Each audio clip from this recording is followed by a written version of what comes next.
parle cette semaine de l'étranger dans vos portes. Vous aimerez l'étranger car vous avez été étrangers dans le pays d'Égypte.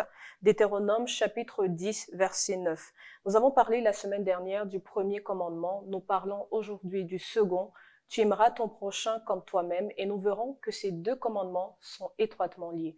Bonjour Stella. Bonjour Laetitia. Bonjour Michel. Bonjour Laetitia. Bienvenue à tous les deux. Merci. Dans le chapitre 12 du livre de Marc, au verset 30 et 31, Jésus rappelle les deux premiers commandements aux disciples et dit à la fin de son propos, « Il n'y a pas d'autre commandement plus grand que cela ». Pourquoi Jésus lie l'amour pour Dieu à l'amour pour son prochain comme pour n'en faire qu'un seul commandement? Ok. L'amour du prochain, c'est ce qui prouve l'amour de Dieu. Parce que on ne peut pas prétendre aimer son prochain si on n'aime pas Dieu. Ça n'a pas de sens. C'est lorsque l'amour de Dieu est dans notre cœur. C'est lorsque Dieu est présent dans notre cœur que nous aimons l'autre, que nous aimons notre prochain. Si Dieu n'est pas présent dans notre cœur, si l'amour de Dieu n'est pas dans notre cœur, ce n'est pas possible d'aimer l'autre. C'est l'amour de Dieu qui est dans mon cœur, qui me pousse à aimer mon prochain.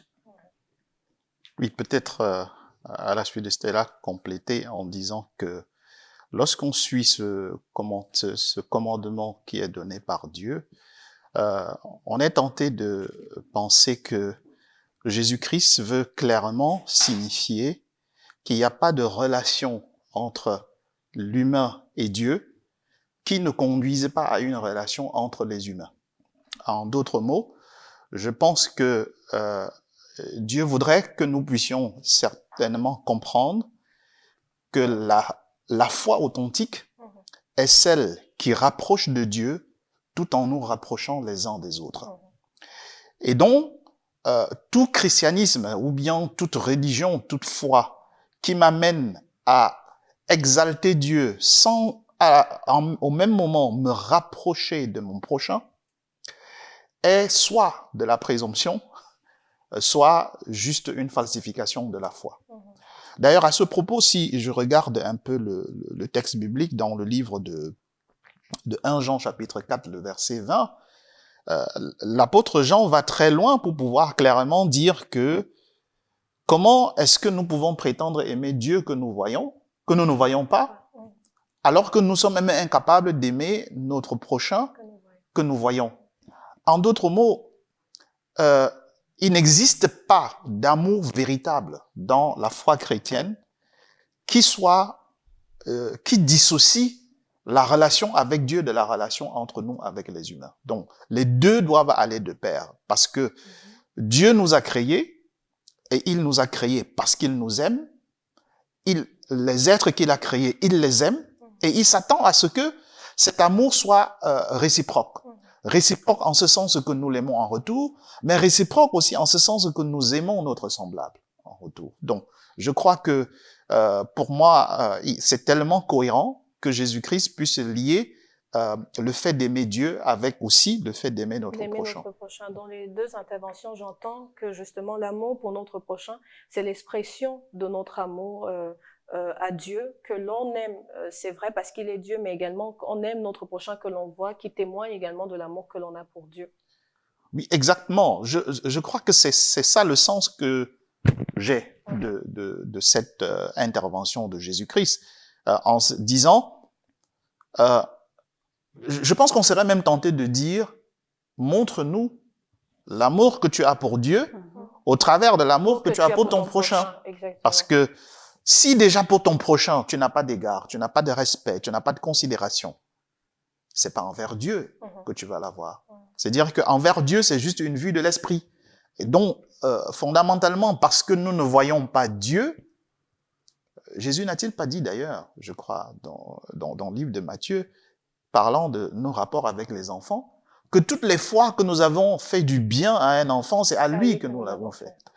Et aussi, par rapport à notre comportement qui pourrait montrer que nous sommes chrétiens, qu'est-ce que Jésus dit de cela dans le livre de Matthieu chapitre 25? Il dit, à chaque fois que vous l'aviez fait à ces personnes, c'est à moi que vous l'avez fait. Ça veut dire que l'amour que nous voulons témoigner vis-à-vis de Dieu n'a de sens que si nous pouvons exprimer le même degré de considération, de respect vis-à-vis de notre prochain, qui est l'humain que nous voyons. Donc, c'est un peu cela mon entendement. Justement, Jésus ne fait que rappeler quelque chose qui existe déjà. Ce n'est pas une nouveauté quand Jésus le dit. Cette loi, elle a été donnée aux enfants d'Israël à travers Moïse. Et c'est Dieu qui avait établi cette loi. Mais pourquoi les Juifs, à un moment, ont oublié cela, au point parfois de mépriser les autres, comme les Samaritains, par exemple? En fait, les Juifs savaient qu'ils étaient le peuple élu. Ils savaient qu'ils étaient le peuple choisi de Dieu. Alors, cela a engendré, a produit en eux un esprit, un orgueil, une certaine fierté qui les a emmenés, qui les a poussés à pouvoir considérer les autres peuples comme des sous-peuples, pouvoir considérer les autres peuples comme des peuples qui n'ont pas de valeur, parce que pour eux, c'était un peuple que Dieu a choisi. Ils sont des privilégiés. Donc, pour eux, les autres peuples sont là, oui, mais c'est des sous-peuples. Ce sont des peuples qu'on ne doit même pas considérer. Donc, ils ont oublié que de la même manière que Dieu les a aimés, que la même manière que Dieu les aime, c'est de cette manière que Dieu aime tous les peuples, même s'ils sont le peuple choisi. Ils sont Dieu les aime de la même manière qu'il aime aussi les autres. C'est intéressant ce que Stella a dit parce que ils ont oublié, ils se sont peut-être dit que Dieu les aimait plus qu'il n'aimait les autres. Oui, quelque part.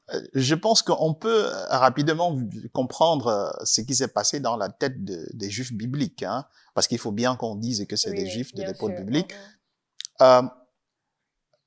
Ils reçoivent de Dieu le message comme quoi ils sont le peuple choisi. Ils sont choisis non pas parce que c'est les plus puissants, mais parce que c'est le plus petit en nombre. Mais ce qu'ils oublient vite, c'est que Dieu les a choisis, non pas pour le plaisir de les choisir, Dieu les a choisis pour une mission.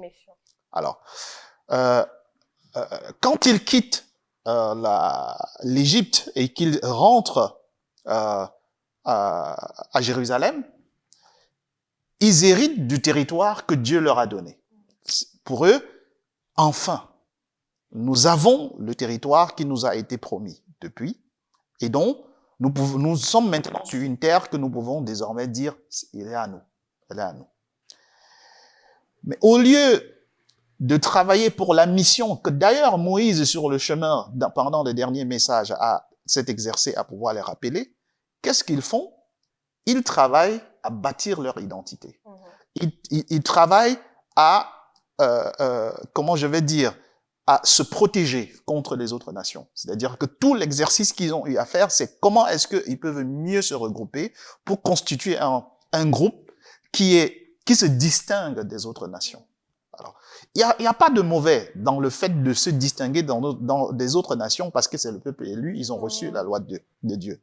Mais c'est que dans cet exercice, ils se sont coupés des autres. Et dans cet exercice, des chercheurs qui ont essayé d'étudier le rapport entre les Juifs et les peuples environnants ont aussi remarqué que dans cet exercice, ils ont été amenés à avoir une interprétation de la Bible qui soit limitée. C'est-à-dire, par exemple, le mot prochain, à chaque fois que la parole de Dieu fait allusion au prochain, le juif biblique l'interprétait que c'est l'autre juif comme lui. Donc, le prochain, ce n'est pas l'autre créature de Dieu. Non, c'est l'autre juif comme lui. Voilà, donc, c'est son frère juif. Donc, quand Dieu demande d'aimer son prochain, il ne l'entend pas que c'est d'aimer les autres peuples comme lui. Non, il entend que c'est d'aimer l'autre juif que lui, en fait, l'autre lui, en quelque sorte. Et je crois que c'est fondamentalement là que se trouve le piège dans lequel le peuple juif s'est retrouvé et a perdu donc cette vision de la mission que Dieu leur a confiée, parce que Dieu dit qu'il les a appelés à faire d'eux une nation de sacrificateurs. Ils devraient être des prêtres pour les nations, pas les prêtres pour le peuple juif, mais pour les nations. Donc je crois pour ma part que ce repli sur soi a été, comment je vais dire, l'une des faiblesses du peuple juif et qui les a fait perdre de vue ce rôle universel que Dieu leur a donné de pouvoir porter ce modèle qu'ils avaient reçu de Dieu aux autres nations afin que ces nations-là puissent, elles aussi, parvenir à la connaissance de Dieu qui s'était révélé à eux. Alors, il y a un élément très intéressant quand Moïse donne la loi. En donnant la loi au peuple, il dit « circoncisez vos cœurs ». Comme si pour porter l'amour tel que Dieu voudrait qu'on porte l'amour, il faut circoncire son cœur. Mais c'est quoi circoncire son cœur? Qu'est-ce que ça veut dire quand il dit aux enfants d'Israël « circoncisez vos cœurs » Je voudrais d'abord dire que lorsque l'Éternel donne, inscrit les 10 commandements sur les tablettes de pierre, c'était pour faire connaître à son peuple quels étaient les principes qu'il voulait qu'ils suivent, qu'est-ce qu'il attend d'eux. Il voulait leur montrer que voilà comment vous devez marcher. En fait, c'est des principes que l'Éternel voulait qu'ils puissent respecter. Et l'Éternel voulait que ces principes ne soient pas seulement sur les tablettes de pierre, mais que ces principes puissent rester dans leur cœur, puissent être intégrés en eux, que c'était la voix de Dieu qui devait se faire retentir dans leur cœur. Donc, en faisant cela, Dieu a voulu que les enfants, ses enfants, son peuple, puissent lui donner, en fait, son cœur, puissent le servir en esprit et en vérité. Donc, il a voulu que ses enfants puissent l'aimer. Je vais aller un peu dans le Nouveau Testament. Lorsqu'on dit, il est écrit que si vous m'aimez, gardez mes commandements. En fait, les commandements sont là c'est une preuve. Lorsque nous mettons en pratique les commandements de Dieu, nous sommes en train de démontrer notre amour envers Dieu. C'est ça. Dieu voulait que ces commandements soient dans leur cœur. Dieu voulait leur amour. Dieu voulait leur esprit, qu'ils puissent vraiment le servir en vérité. Donc, et la circoncision du cœur, c'est ça. Donc, lorsqu'on parle de la circoncision du cœur, c'est le fait de donner son cœur, le fait d'aimer Dieu, de tout son cœur, de ne pas faire la religion de la forme, mais la religion du cœur, c'est-à-dire aimer Dieu véritablement. Ah oui, peut-être à sa suite. Est-ce qu'on coupe le cœur? Oui, à sa suite. Je vais juste compléter en disant, Moïse, de mon point de vue, aime particulièrement ce peuple. Je crois que il est tellement conscient de la nature humaine. C'est-à-dire qu'il aime le peuple, mais il sait comment est la nature humaine. Pas seulement celle du peuple juif, mais de tout être humain. C'est-à-dire qu'il est beaucoup plus facile pour nous de porter des marques extérieures que de porter des marques du cœur. C'est beaucoup plus facile pour nous, les marques extérieures. Mais, et là, Moïse, quand il interpelle le peuple d'Israël en leur disant de circoncire le cœur. Alors, rappelez-vous que quand Jésus-Christ va venir et quand il parle du cœur, il dit quelque part, je crois dans Matthieu chapitre 7, que c'est du cœur que viennent tout ce qu'il y a comme mal, tout ce qu'il y a comme péché. Donc, c'est donc, du cœur sortent la convoitise, sortent tout, voilà, toutes ces mauvaises choses qui sortent du cœur. Alors, selon mon entendement, Moïse sait que si le peuple d'Israël se contente uniquement de la circoncision extérieure pour prétendre être le peuple véritable de Dieu, ils se mettent un doigt à l'œil, en quelque sorte. Si cette circoncision extérieure ne s'accompagne pas par des changements dans le cœur, alors ils ne peuvent pas se prévaloir d'être le peuple de Dieu. Et donc, pour moi, la circoncision de cœur, c'est donc ce changement qui nous amène à pouvoir faire émerger de notre cœur des comportements qui sont en cohérence avec ce que nous professons extérieurement. C'est-à-dire l'obéissance à Dieu, l'humilité, l'amour de notre prochain. Voilà. Donc, or, cela, les marques extérieures ne peuvent pas les produire. ça doit venir du cœur. Hein. Aimer notre prochain, ça doit venir du cœur. Ne pas avoir de la convoitise vis-à-vis d'autrui, ça doit venir du cœur. Donc, si le cœur n'a pas été changé pour pouvoir se soumettre à cette exigence de Dieu, on ne peut pas produire ce type de comportement. Donc, et l'autre chose, c'est quand Moïse parle de circoncision. C'est douloureux, la circoncision. C'est donc dire que le cœur, naturellement, ne va pas produire ça. Il va falloir qu'il y ait un travail qui se fasse sur le cœur. Et ce travail va certainement être douloureux pour que le cœur produise le type de caractère qui témoigne de l'appartenance à l'alliance, de l'appartenance au peuple de Dieu. Donc, je crois que c'est vraiment un message très fort que Moïse donne au peuple d'Israël, mais qui est aussi vrai pour nous aujourd'hui. C'est-à-dire qu'il est facile. À quoi est-ce que nous pourrions comparer la circoncision extérieure? Au baptême. Oui. C'est un acte. Nous pouvons nous lever, aller nous faire baptiser. Tout le monde a vu que nous sommes baptisés. Mais si, après ce baptême, si nous ne produisons pas les fruits qui sont dignes de la foi que nous avons professée publiquement au travers du baptême, nous ne sommes pas différents de la personne qui n'est pas passée par le baptême. Or, si après être passé par le baptême, nous nous laissons transformer par l'Esprit de Dieu qui vient circoncire notre cœur, cette circoncision, elle va être douloureuse. Couper la chaîne. Voilà, ça va être vraiment douloureuse.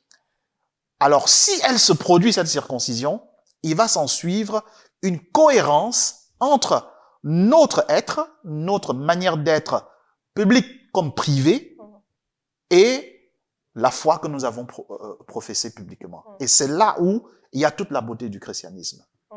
Alors, c'est très intéressant de l'expliquer comme ça, la transformation qui vient justement de cet abandon dont Stella parlait, l'abandon de ce que l'on est, de notre cœur à Dieu pour qu'il puisse justement le transformer. Mais parfois, en réalité, nous choisissons égoïstement qui mérite d'être aimé et qui ne le mérite pas, selon que les uns nous ressemblent, et c'est tant mieux, mais les autres, leur différence nous agace, ils ne nous ressemblent pas, et on ne veut pas aller au-delà, on ne veut pas fournir d'efforts.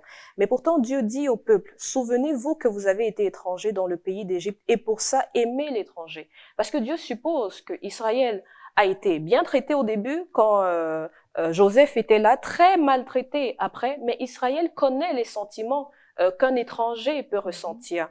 Et donc, qu'est-ce que ça nous enseigne? Le souvenez-vous, qu'est-ce que ça nous enseigne, nous aussi, sur la grâce que nous avons reçue et que nous devons donner? Comment le fait d'avoir été aimé et pardonné de Dieu peut nous aider à aimer et pardonner les autres aussi, qui ne nous ressemblent pas, qui sont différents de nous? Alors, vous savez, lorsque le peuple d'Israël était en Égypte, ils étaient étrangers, c'était pas leur territoire, c'était pas chez eux. Donc, en fait, ils ont expérimenté ce qu'un étranger peut endurer. Bien, en tout cas, ils ont goûté à ça, ils connaissent. C'est pas quelque chose qu'ils ne connaissent pas. Ils ont vécu ça. Donc, ils sont les mieux placés à comprendre l'étranger, à savoir ce qu'un étranger peut vivre. Ils sont mieux placés pour, cela peut les pousser étant donné qu'ils ont vécu ça, cela va les pousser à aimer l'étranger, justement. Mais maintenant, puisque ils ont bénéficié des grâces, ils ont bénéficié de l'aide de Dieu. Je vais parler, par exemple,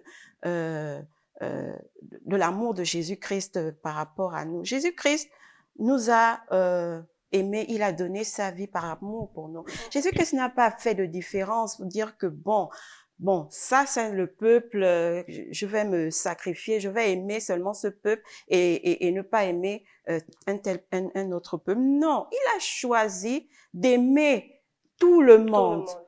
Alors, pourquoi nous, qui sommes-nous pour venir faire la différence? Qui sommes-nous pour venir faire, mépriser les autres? Pourquoi?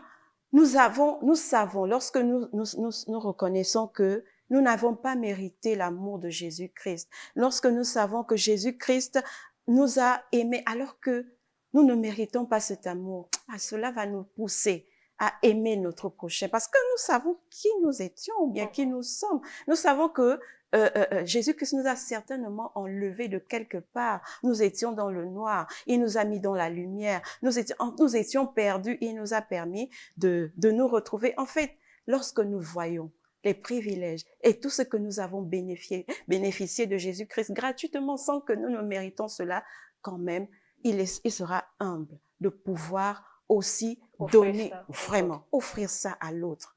Parce que l'autre aussi a besoin de goûter Jésus-Christ. L'autre aussi a besoin de connaître, d'expérimenter cet amour, ce pardon que Jésus-Christ nous a donné. Tel que Stella le dit avec passion et vérité, est-ce qu'on le vit comme ça?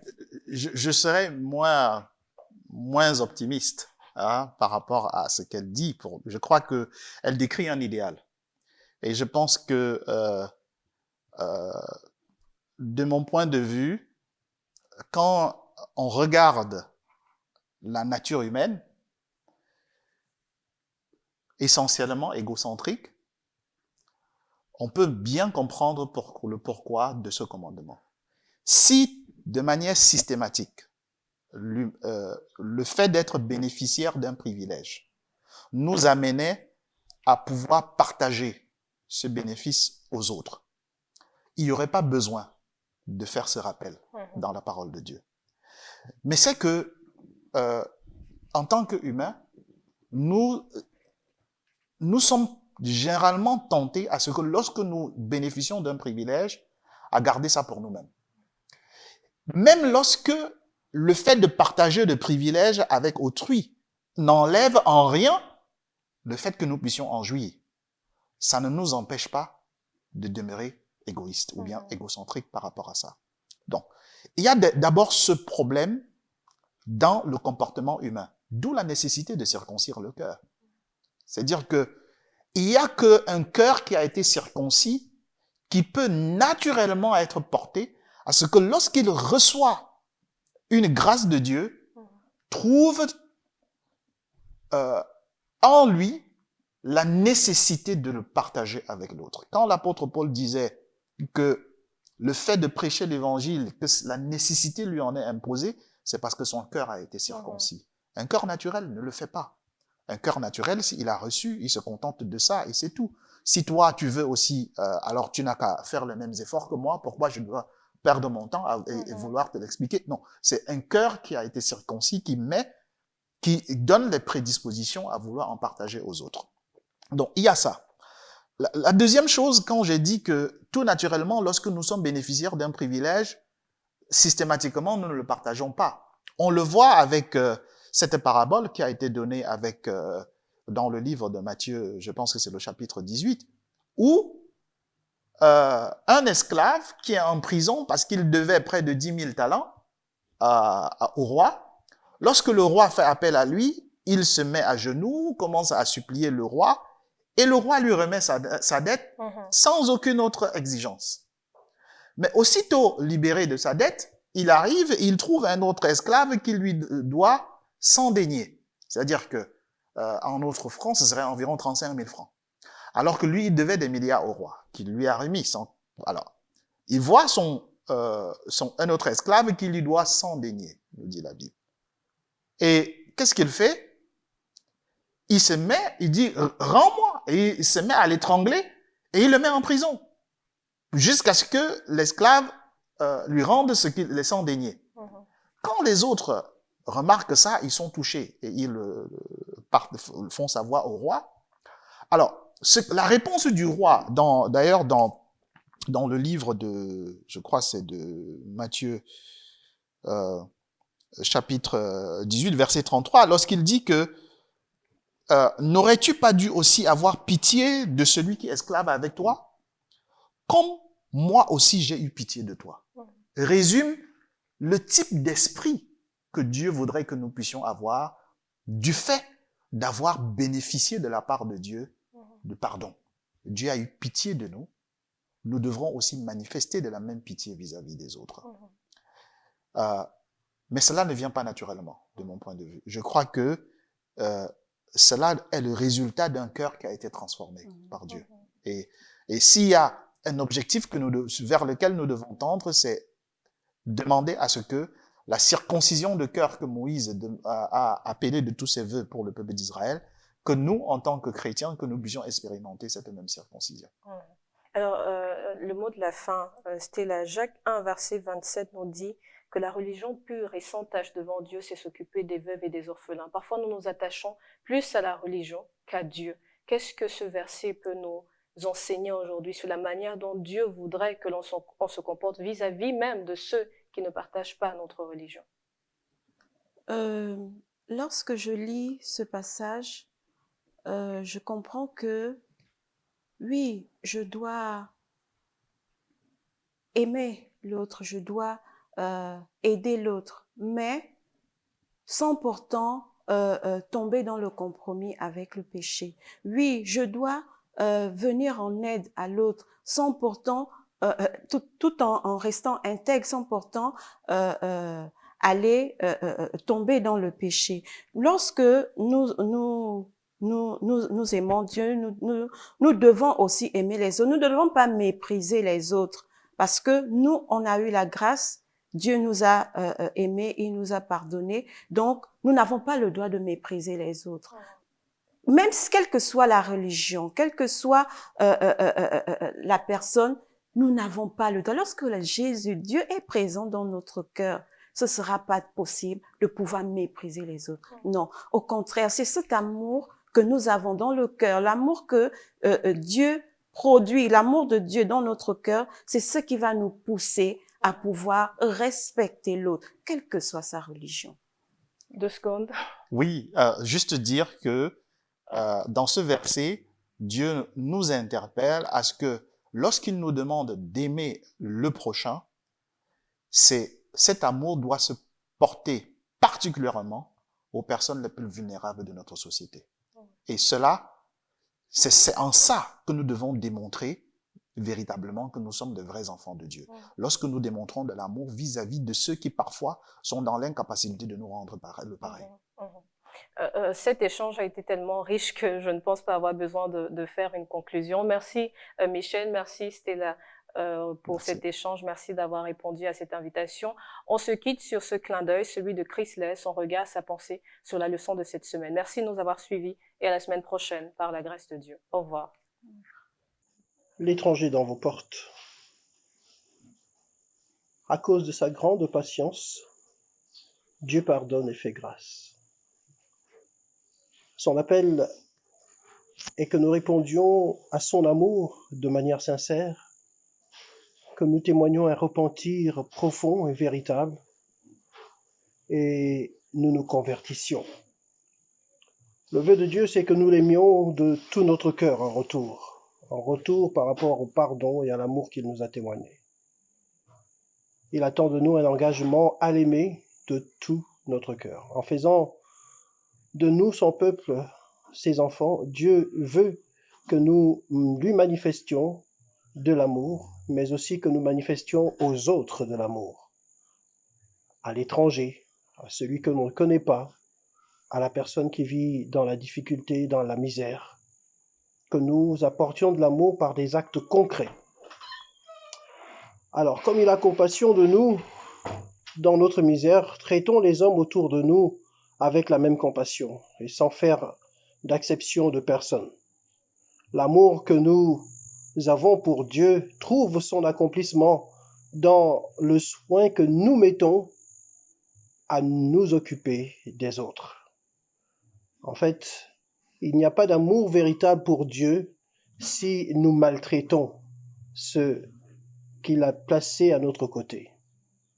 L'amour de Dieu se manifeste dans celui que nous témoignons à notre prochain.